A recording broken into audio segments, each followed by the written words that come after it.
talking for a little bit about continuity.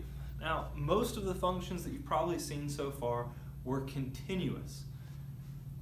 You know, linear functions where we see something like this. This is continuous because as we look at it from the left to the right, there is no holes, there's no jump. Clearly, everywhere we see here, every x value seems to go perfectly in line with the ones before it, and it's following a very convenient pattern for us. There's no holes, it's continuous. You know, quadratics were very continuous.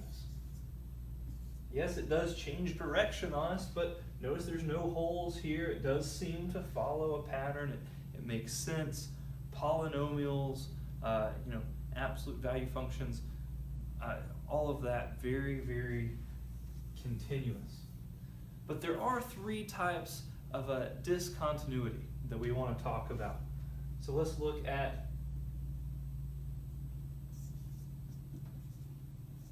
discontinuity for a second. The first one we're going to talk about is going to be infinite discontinuity.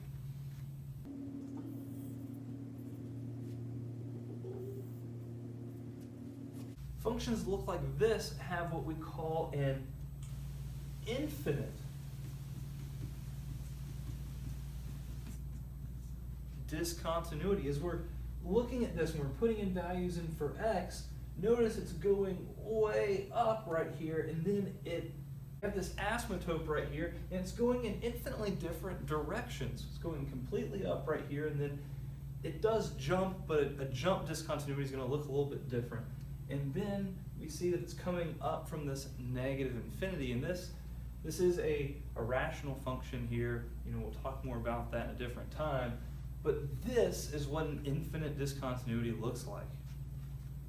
It's not continuous because we clearly have a big break right here, and we can see that this is going to a positive infinity, this is going to a negative infinity. It is an infinite discontinuity. The next thing, since we did kind of talk about, hey, there was almost like this jump where this was going up and this was going down, and it jumped down to give us a point down here. I don't want you to think of this. Notice this was infinitely different directions here. A jump discontinuity is going to look a little bit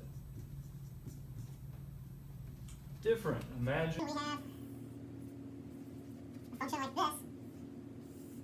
And then at this value of -2, for x, you know, we're going, okay, pretty continuous so far, but then at this value of -2, it's jumping.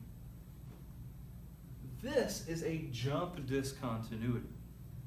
It is, all right, we're following some pattern here, and then at this value of x, it stops that pattern and it jumps to give us a different pattern that we continue with for the rest of it. So this would be jump discontinuity right here, where x value is a -2. Finally, we're going to talk about a removable